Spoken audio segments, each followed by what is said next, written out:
This is the Commander's Beacon, and I'm Eric. And we're here to talk about some unconventional ways that you might build your Commander deck. Okay, so I have a cool solar watch that never needs to have its battery replaced, but I'd really like a smartwatch. So, the serious question here, if I get one, do I wear two watches, or do I just use the smartwatch and just be afraid all the time that my battery's going to run out and die, and I won't know what and I won't know what time it is? Don't just tell me to look at my phone. That's really inconvenient. And the other thing, if I wear two watches, do I put one on each wrist, or do I put both on the same arm? This is a tough decision. But in the meantime, let's talk about Magic. Today we're looking at a deck tech featuring a brand new partner from Commander Legends. We're looking at Malcolm Keen-Eyed Navigator. And we're going to be making all of the treasures. So we've got two options today for partners to pair him with. We can either use Kediss, Emberclaw Familiar, or we're also going to be discussing the possibility of using Bruse, Tarl, Boorish Herder. So you can pick whichever one depending on how you want your deck to play.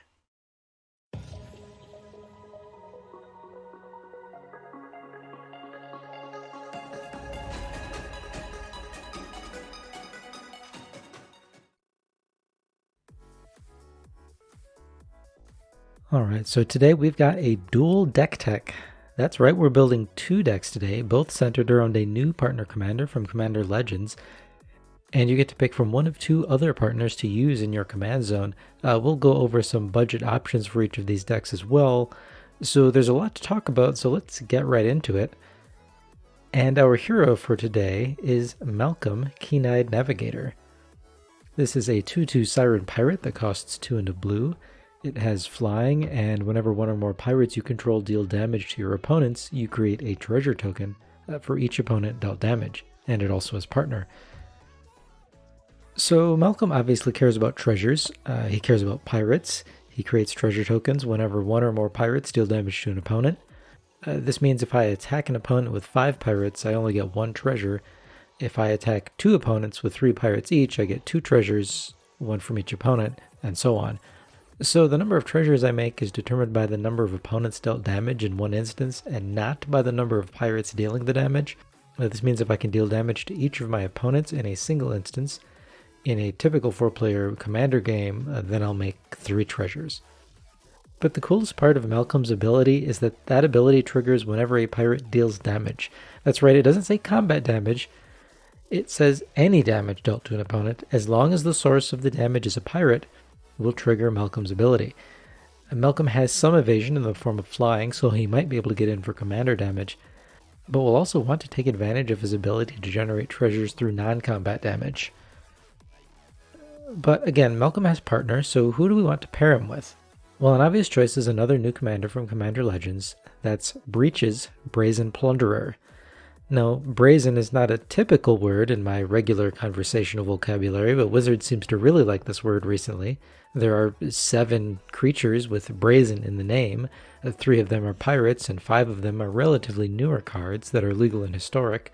And for those of you who aren't aware, historic is MTG Arena's non-rotating format, which mostly has cards from Kaladesh block and up, along with a random selection of older cards.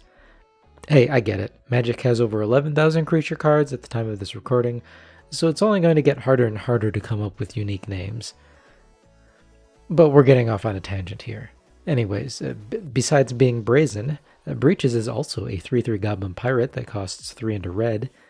It has Menace, Partner, and whenever one or more pirates you control deal damage to your opponents, you exile the top card of each of those opponents' libraries. You may play those cards this turn, and you may spend mana as though it were mana of any color to cast those spells. Now you'll notice that just like Malcolm, Breaches has some form of evasion, and this time it's Menace, and it triggers its ability from dealing damage to opponents with pirates. And again, it's any form of damage, not just combat damage. So Malcolm and Breaches are a great fit for a pirate tribal deck. Even better, Malcolm generates mana in the form of treasures, which can be spent to cast the cards that Breaches finds from your opponent's libraries. I've heard that Breaches and Malcolm were even friends in the lore, so it makes perfect sense to play them together. But I'm a bit hesitant here. Breach's effect is inherently random.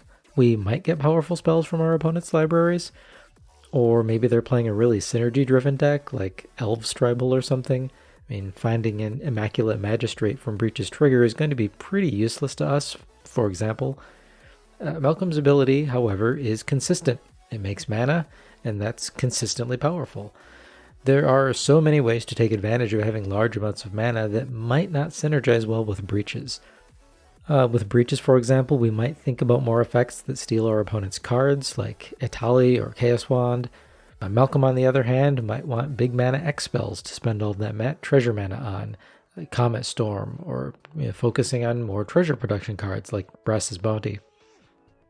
My point is that we can really focus on synergy with either Malcolm or Breaches, but we can't necessarily do both at the same time in the same deck. And one way that we can really focus on synergy with Malcolm is by selecting a partner that works better with him than Breaches does.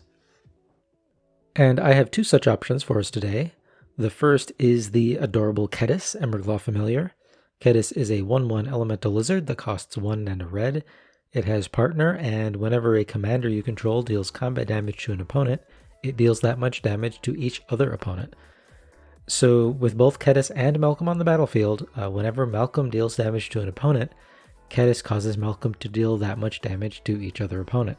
That means hitting a single opponent with Malcolm will generate 3 treasures in a typical 4-player commander game. Now, over the course of a game, the amount of mana we can generate with this setup can be absurd.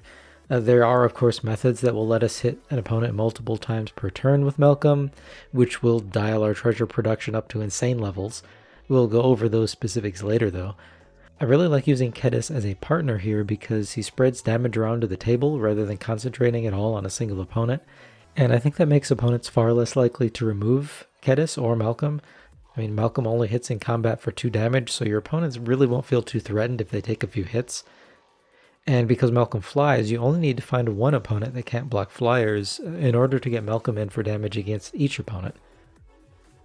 But we do have another partner option that can amplify Malcolm's treasure generation, and that is the handsome Bruse Tarl Boorish Herder. This is a 3/3 human ally that costs 2 white-red. It has whenever Bruse Tarl Boorish Herder enters the battlefield or attacks, a target creature you control gains double strike and lifelink until end of turn. So Bruse gives Malcolm double strike, which means that when he hits an opponent in combat, he'll hit twice, and so you'll generate 2 treasure tokens. Having double strike also makes Malcolm harder for your opponents to block, since they're less likely to be able to kill Malcolm in combat with small flying blockers. Bruse is a pretty cool and obscure partner option here that nonetheless can work pretty well, and I have to credit my brother-in-law Paul for this suggestion. So thank you, Paul. But Wizards hasn't yet gone insane and allowed us to have 3 partners in the command zone. Well, unless you count companions, but that's a discussion for another day. So anyways, we need to decide, will Malcolm share his spot with the adorable lizard buddy Kediss, or with the boisterous-looking wingman Bruse? Well, it depends on how you want your deck to play. In terms of pure treasure generation, Kediss has the edge here, at least in a typical 4-player game. By hitting a single opponent with Kediss on the battlefield, Malcolm will generate at least 3 treasures. With Bruse, you'll only generate 2 treasures from the double strike. But Bruse adds white to your deck's color identity. And, okay, I get it, white is often looked down on in Commander, but I still argue that white is a great supporting color. I mean, if we're playing Malcolm and Kediss, then we're playing an Izzet deck. And that means we'll struggle to remove creatures, and enchantments, and to pretty much anything other than artifacts.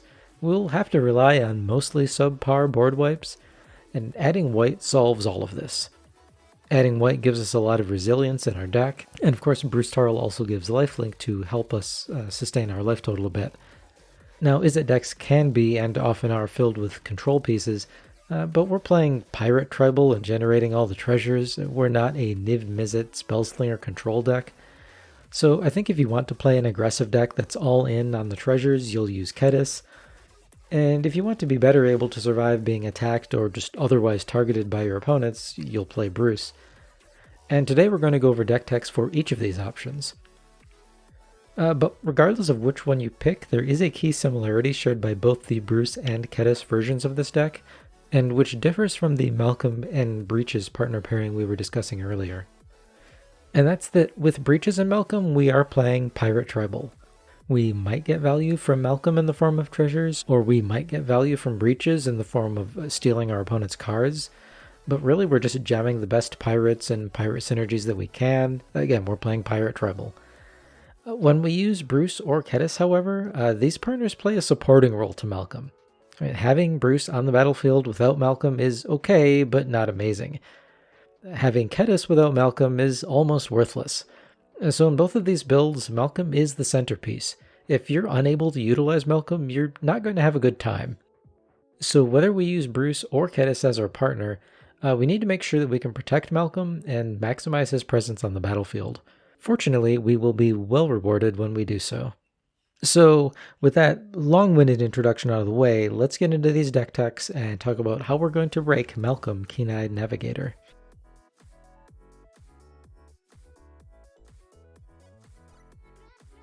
First, let's talk about the pirates and the other support creatures in our employ. We generally want to focus on two major types of pirates. First, pirates that have better evasion than Malcolm, such as Unblockable. These can hit opponents when Malcolm's flying isn't sufficient to get us in for combat damage to generate those treasures. And second, we want to focus on creatures that can help us generate treasure tokens in other ways. First, let's talk about those pirates that just want to get in for combat damage.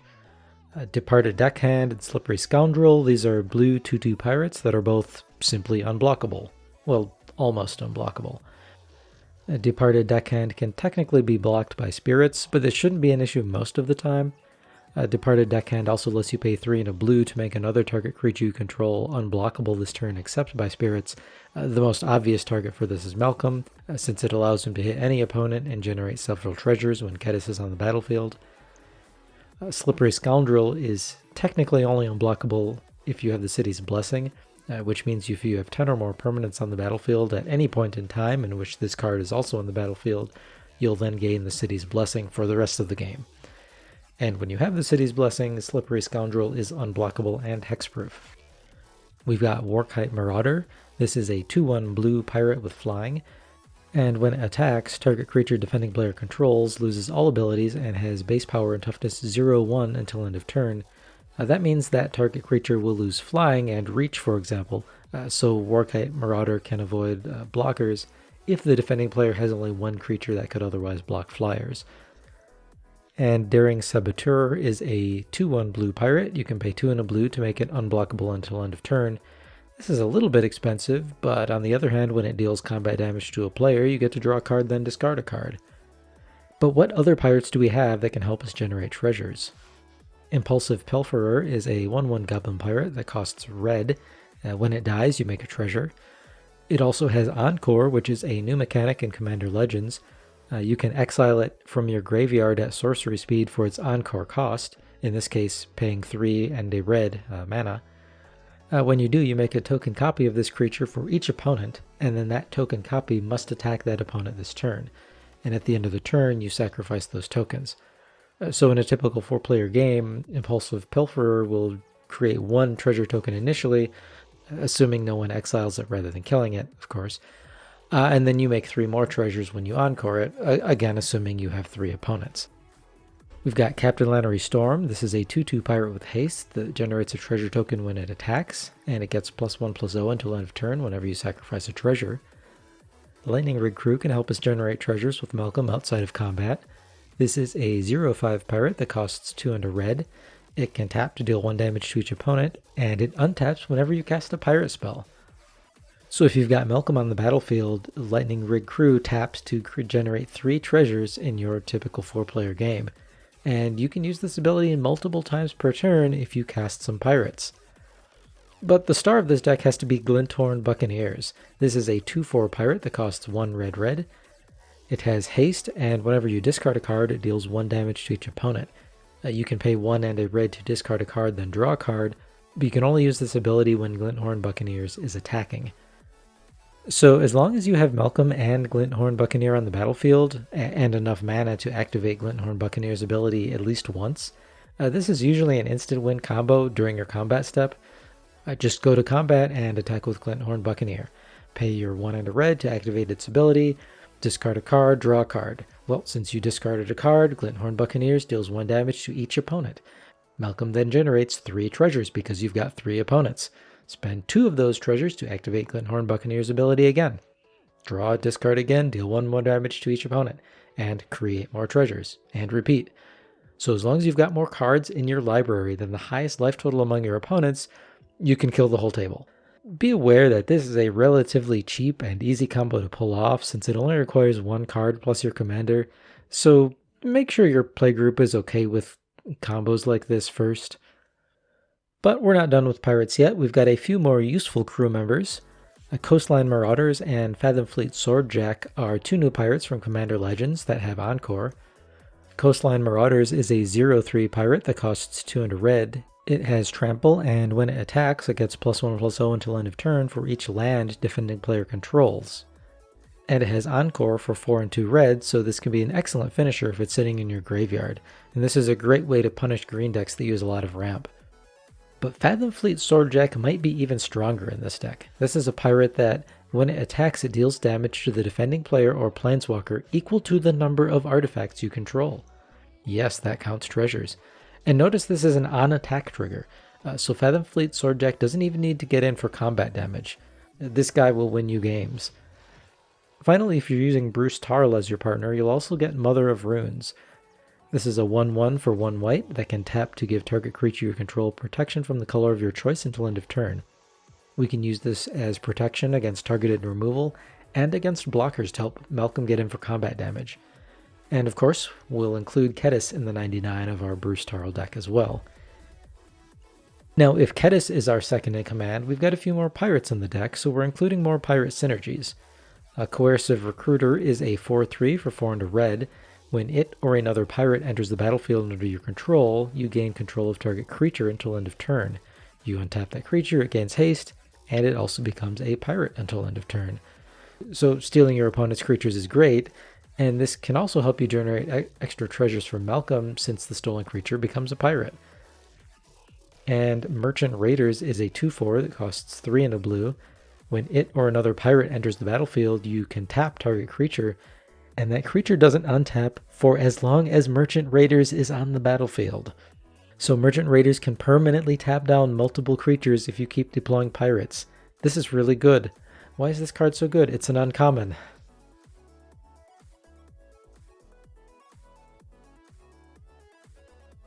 We're using a few effects to amplify Malcolm's ability to generate treasures. We've already mentioned Lightning Rig Crew and Glinthorn Buccaneer, but remember we can also use Bruse Tarl's ability to grant Double Strike to get extra hits in, which means more treasures for us. So we're going to add extra effects that grant Double Strike to create even more treasures. If you're playing with Kediss, we'll use Buccaneer's Bravado. This is an instant for 1 and a red that gives target creature +1/+1 and first strike until end of turn, or target pirate +1/+1 and double strike until end of turn. So when you have Kediss on the battlefield and 3 opponents, you can give Malcolm Double Strike. And then if you hit any single opponent in combat with Malcolm, you'll generate 6 treasures. Now, of course, Double Strike is much more reliable when you're running Bruse as your second in command, though admittedly it's less potent. And when we're running Bruse, we can swap Buccaneer's Bravado for Boros Charm, which can also give us Double Strike. But it can also alternatively be used to give all of our permanents indestructible until end of turn, or it can deal 4 damage to a player. And finally, either deck is going to want Emberclaw. This equipment gives the equipped creature +1/+1, Double Strike, and Trample. This card is pretty strong in standard right now, so it's a bit expensive at the moment and will set you back over $10. But there's a few other equipments that will give you Double Strike on a budget, such as Fire Shrieker or Grappling Hook. But one of the strongest ways to create extra treasures is with extra combat steps, because for each combat step, Malcolm or your other pirates can hit your opponents again and create more treasures. Port Razor is a 4/4 orc pirate that costs 3 and 2 red. Whenever it deals combat damage to a player, you untap all of your creatures and you get an additional combat phase, but Port Razor can't attack the same player more than once each turn. So Port Razor will give you up to 3 total combat steps in a typical 4-player game, assuming it can get in for combat damage to a player at least the first 2 times. But we can do even better. Hellkite Charger is a 5/5 dragon for 4 and 2 red. It has flying and haste, and when it attacks you can pay 5 and 2 red. When you do, you untap all attacking creatures and you get an additional combat step. You can activate this ability as many times as you have the mana to do so. And remember that when you've got Malcolm with Double Strike and Kediss on the battlefield, Malcolm generates 6 treasures whenever you hit a player with him. So this alone almost completely pays for the extra combat step that Hellkite Charger can generate. And this allows you to get extra combat steps at a net loss of only 1 mana each time. But we can actually get infinite extra combat steps. We've slotted Aggravated Assault into the Kediss deck. This is an enchantment that costs 2 and a red, and it lets you pay 5 mana, 3 and 2 red, to untap all of your creatures and generate an additional combat step.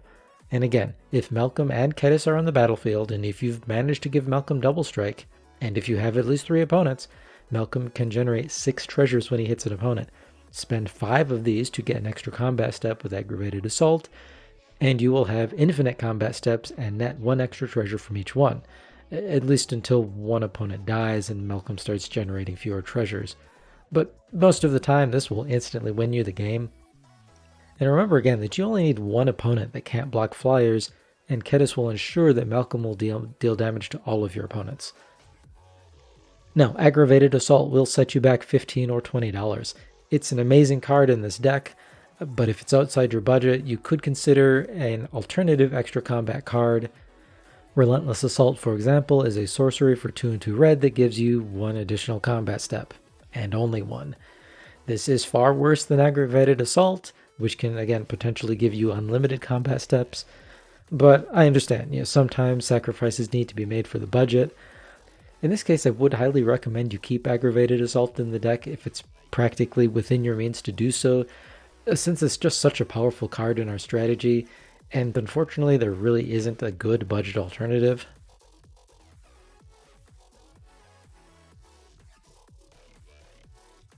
Let's talk about our mana ramp and even more ways to generate treasures. Curse of Opulence. It's an aura, it's a curse. It costs a single red mana. It encourages our opponents to attack the cursed player, because whenever the cursed player is attacked, the attacking player creates a treasure token, and we create one as well.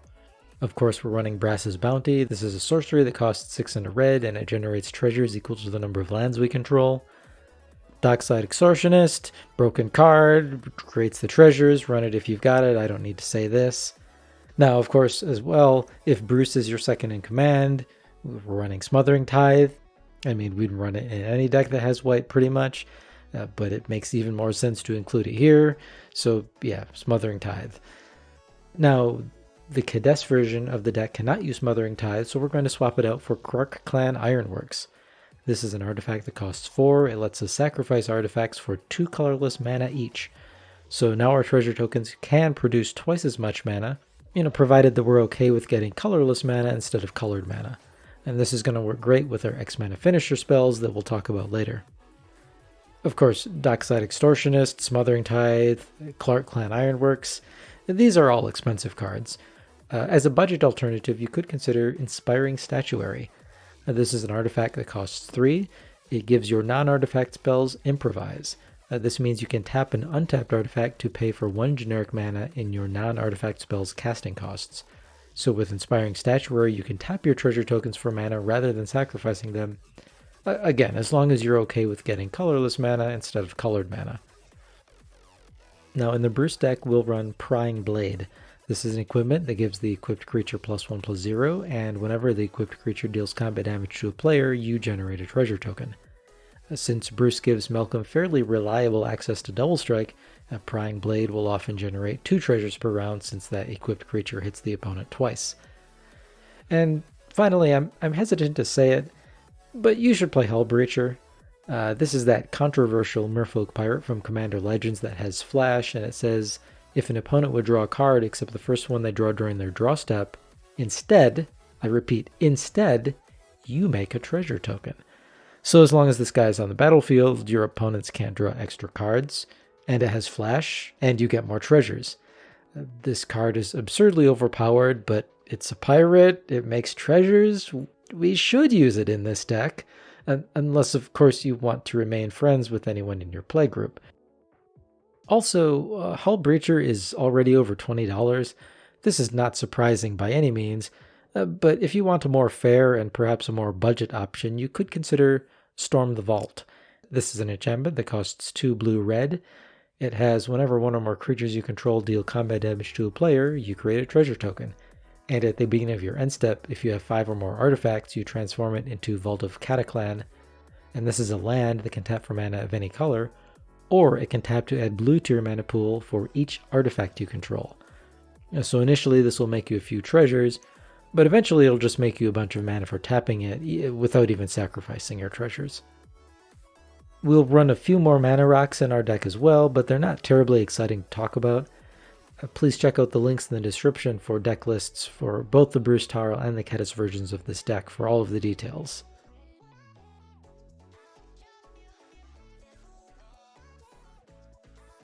Alright, let's talk about some of the other cards we'll use to support our treasure acquisition strategy through Malcolm. Like I said before, we really need to keep Malcolm on the battlefield as much as possible. This deck won't do much otherwise, so we're including some equipment that'll protect him. Swiftfoot Boots is a classic equipment that provides hexproof and haste, and both of these are useful here since I can cast Malcolm from the command zone, equip the boots, and swing at an opponent to start generating treasures right away. For the Kediss version of the deck, we'll also run Nurok Stealth Suit, Lightning Greaves, and the Whisper Silk Cloak. All of these equipments provide Shroud. This is similar to Hexproof, except that it also means that we can't target the equipped creature either. And all of these equipments provide some additional benefit. Nurok Stealth Suit can be attached to any creature at instant speed by paying 2 blue mana. This makes it very difficult for opponents to hit any of our creatures with targeted removal as long as we've got the mana to attach the Stealth Suit at instant speed in response. Lightning Greaves equips for free, and it also grants haste. And Whisper Silk Cloak makes the equipped creature unblockable, and so this is going to let us get in for combat damage with Malcolm or any other creature even more reliably. Now, Shroud is not going to work for the Bruse deck. You'll notice that Bruse Tarl's triggered ability grants target creature you control double strike or lifelink. So because this is a targeted ability, a creature with Shroud can't be targeted by Bruse. So with Bruse as our second in command, we'll instead use Ring of Avos Isle. This equipment lets us pay 2 to give the equipped creature hexproof until end of turn. And if the equipped creature is blue, we'll also put a +1/+1 counter on it at the beginning of each of our upkeeps. We'll run Champion's Helm. This gives the equipped creature +2/+2, and it also gives it hexproof as long as the creature is legendary. And because these equipment can boost the power of the equipped creature, we'll be able to hit even harder when Bruse adds double strike. Now, Champion's Helm is currently a bit expensive, coming in at over $20, so you could consider Mirror Shield as an alternative. This equipment equips for 2 and gives the equipped creature +0/+2 and hexproof. But we're not done with equipment yet. We've got even more equipment to provide utility and to get our pirates in for combat damage. In the Kediss deck, we're running Sword of Light and Shadow and Sword of War and Peace. And both of these give protection from 2 colors, white and black for the Sword of Light and Shadow, and protection from red and white for the Sword of War and Peace. Now this will help Malcolm get past blockers of those colors, and the triggered abilities will give us a little bit of sustain with some life gain.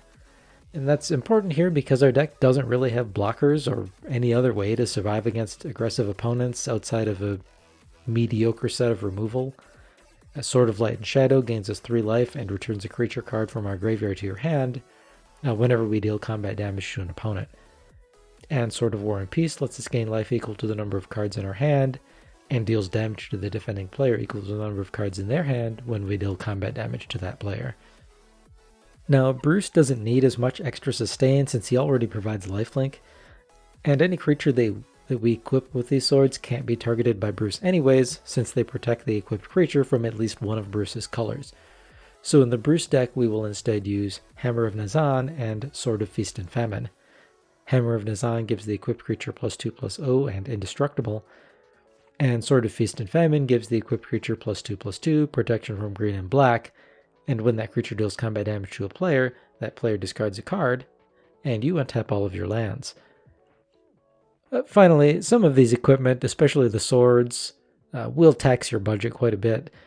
Right now you can get Sword of War and Peace for around $10 at the minimum, but Sword of Feast and Famine will set you back at least $40. Sanctuary Blade can serve as a mediocre replacement to these swords. This equipment costs 2, it equips for 3, and it gives the equipped creature +2/+0 and protection from the color of your choice, and you choose that color each time you equip the sword. So this is definitely worse than the other swords in just about every possible way. It doesn't give a toughness bonus, it only provides protection from one color instead of 2, though at least you get to pick that color. There's no triggered ability when you deal combat damage, but Sanctuary Blade is also less than a quarter. Now, if you need another budget equipment replacement, I like to recommend Heirloom Blade for almost any tribal deck. This equipment costs 3, equips for 1, and gives the equipped creature an impressive +3/+1. Add Bruce's Double Strike onto that and you're increasing your combat damage by 6. And when the equipped creature with Heirloom Blade dies, you reveal cards from the top of your library until you reveal a creature card that shares a type with it, and you put that card into your hand. So it's going to give you some protection against removal by allowing you to replace the equipped creature when it dies.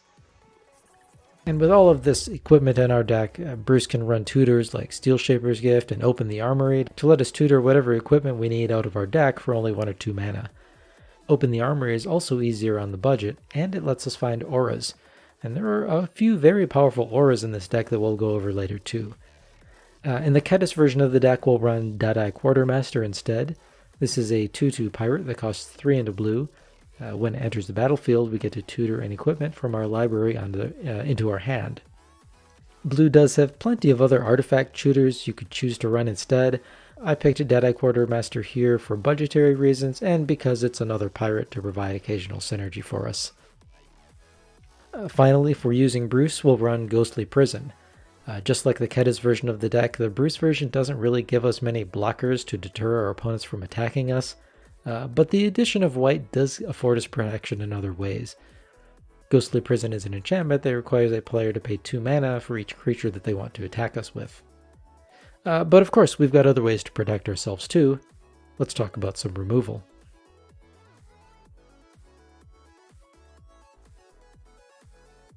First, we've got Amphin Mutineer. This is kind of an obvious include since it's also a new card in Commander Legends, and it's a pirate.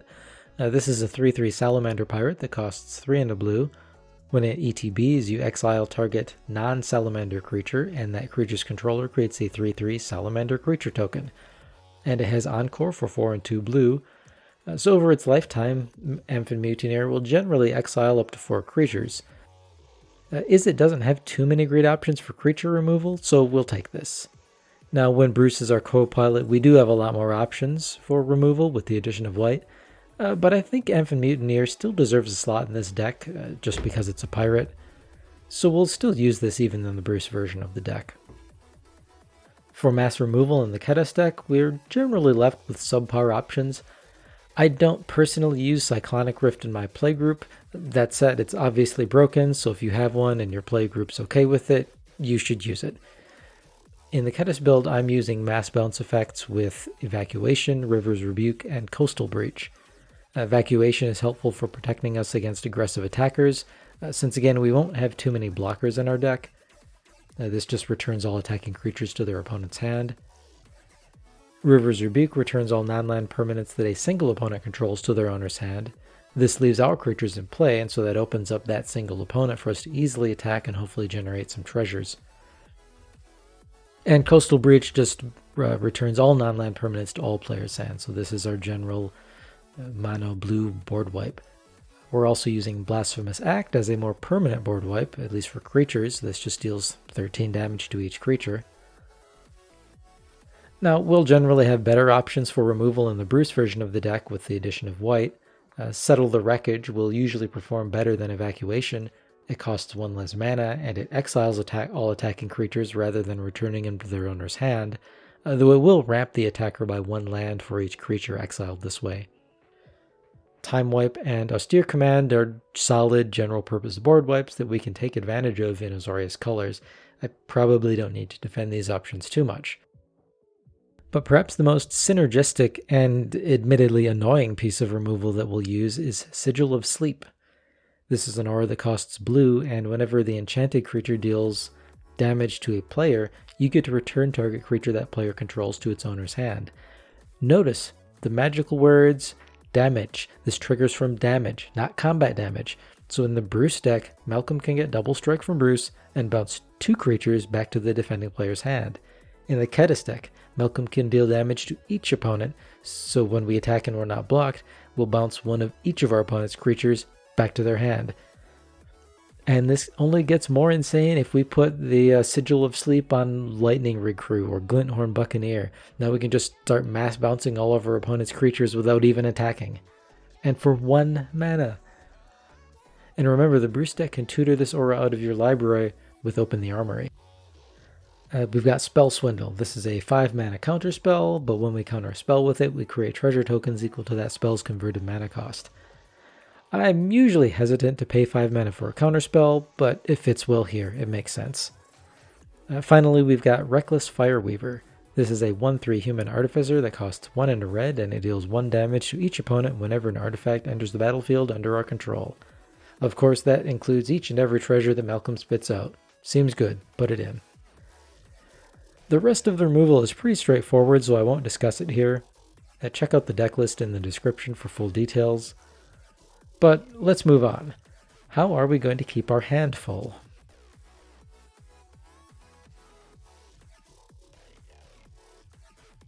Most of our card draw will come in blue, so whether we're using Kediss or Bruse as our co-pilot, we'll stick with the same pieces of card draw. Spectral Sailor is a 1/1 flying spirit pirate that costs blue, and it lets you pay 3 and a blue to draw a card. Sage of Latnam is a human artificer that costs 1 and a blue, and it lets you tap it and sacrifice an artifact to draw a card. And this lets us trade in our treasure tokens for card draw at a 1-to-1 rate. That's a pretty good trade, I'll take it. Reconnaissance Mission is an enchantment that costs 2 and 2 blue, and it has whenever a creature we control deals combat damage to a player, we draw a card. Now we won't be flooding the board with creatures and drawing 5 or more cards per turn with this, but we will be attacking pretty consistently with evasive creatures.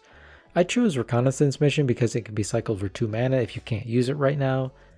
But you could also consider Bident of Thassa. This is an artifact enchantment, so it's a little easier for your opponents to remove, and it can't be cycled, but it does let you pay 1 and a blue and tap it to force your opponent's creatures to attack this turn. Idol of Oblivion is an artifact that costs 2, and we can tap it to draw a card, but we can only activate this ability if a token has entered the battlefield under our control this turn. Of course, this counts treasure tokens, so this is cheap, repeatable card draw. But perhaps the most interesting and powerful card draw options come in the form of more auras. Curiosity and Ophidian Eye. Curiosity costs a blue, and Ophidian Eye costs 2 and a blue, but it has flash. And both of these auras let us draw a card whenever the enchanted creature deals damage to a player. Notice again the wording, that this triggers from all damage, not just combat damage. So again, put this on Malcolm and draw 3 cards just by hitting a single opponent if Kediss is on the battlefield. Or put one of these auras on any creature and draw 2 cards by hitting an opponent if Bruse granted double strike to that attacking creature. Your opponent's willing to deal with these auras, or to be fair, the creature they're attached to, and they'll need to deal with it pretty quickly or you will generate overwhelming card advantage. But okay, so we've drawn all the cards, we've made all the treasures. Outside of maybe generating a bunch of combat steps and killing our opponents with combat damage, how are we actually going to win the game?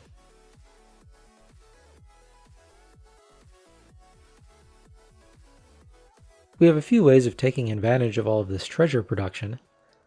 Mechanized Production is perhaps the most straightforward win condition in our deck. This is an enchantment aura that costs 2 and 2 blue. We enchant an artifact we control, and at the beginning of our upkeep we make a token copy of it. Then if we have 8 or more artifacts with the same name, we win the game. Again, this includes treasure tokens. Now this is obviously a very powerful I win effect, so be aware that once you play Mechanized Production, your opponents will very aggressively and unanimously try to pound you into dust immediately. So yeah, just be ready for that. Otherwise, we have powerful X mana spells to spend all of our treasures on. Expansion Explosion is a modal spell that can either copy an instant or sorcery with CMC 4 or less, by paying 2 hybrid isn't mana, or it can deal X damage to any target and we draw X cards for a mana cost of blue, blue, red, red, and X. This is fairly costly, but it's intended as a finisher. Spend all of your treasures on this. Banefire and Comet Storm are additional X mana finishers. Banefire does X damage to a single target at sorcery speed for red and X, but if X is 5 or more, that spell can't be countered and the damage can't be prevented. Comet Storm is an instant that costs X red red, and it does X damage to any target, but it also has multi-kicker for 1, and it deals X damage to an additional target for each time it was kicked. If we've got lots of treasures, this could easily blow up all of our opponents at once. Finally, Mass Manipulation is a sorcery that lets us gain control of X target creatures and or planeswalkers, but the mana cost is a bit high at blue, blue, blue, blue, that's 4 blue, and 2 X. So for example, if you spend 10 mana, X will be 3, and you'll get to gain control of 3 targets. So this isn't really efficient until you've generated a bunch of treasures, but when you have, this can end games.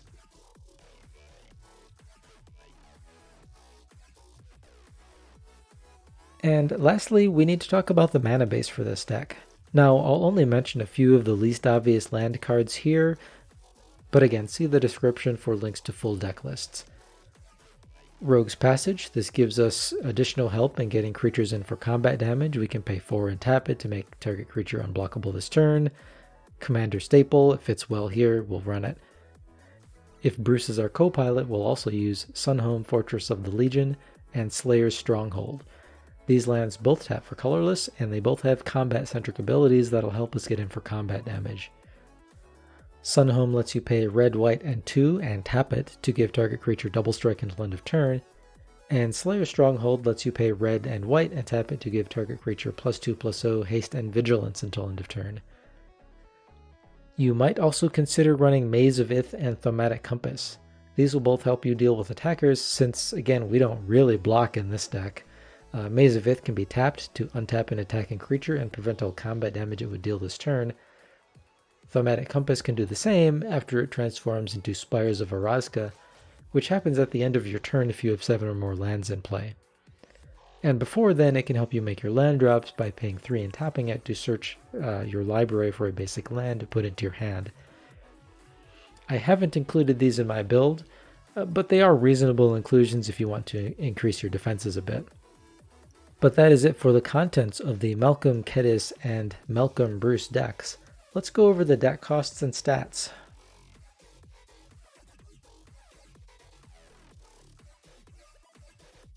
The Kediss version of this deck is currently coming in at $260.43 from CardKingdom.com, and the Bruse Tarl version will set you back $337.19. These deck values are higher than I typically build, and I generally didn't spare any reasonable expense other than in the mana base. I didn't include things like expensive fetch lands and shock lands in my mana base, just to fit the budget level for the group I play with. But if you have these cards or you have the budget for them, that's an obvious place to power this deck up a bit. I've also mentioned some budget alternatives for some of the more expensive cards during the video that should remove the most expensive of the individual cards, specifically cards that cost $10 or more. Probably the most expensive card that I would recommend keeping in the deck, if at all possible, is Mechanized Production. This is currently sitting around $8 to $10, but it's such an easy non-combat win for our deck that otherwise relies mostly on combat to finish games. The Kediss version of this deck has an average CMC of 3.18, while the Bruse version comes in at 2.95. That may be due to the white cards that we've added to the Bruse deck. These are mostly mana-efficient support and removal cards. There are only 8 white cards in the deck, but between them they have an average CMC of 2.88. The Kediss deck is running 22 pirates, while the Bruse deck has 18, and the Kediss deck has 28 total creatures, while the Bruse deck has 26. Both decks use 26 lands, 8 pieces of card draw, and 8 pieces of ramp. The Kediss deck has 7 pieces of targeted removal and 4 board wipes, while the Bruse deck has 8 pieces of single target removal and 3 board wipes. And we're using a lot of equipment to protect Malcolm and help him get in for combat damage. We have 8 pieces of equipment in our Kediss deck and 9 in the Bruse Tarl deck. I'm not sure why I didn't mention this earlier, but you can also use that equipment to protect Bruse as well. Remember that outside of his Enter the Battlefield trigger, he'll need to attack to grant that double strike and lifelink to Malcolm or another creature. So you can use some of this equipment to help make sure that Bruse can survive combat when he generates that attack trigger.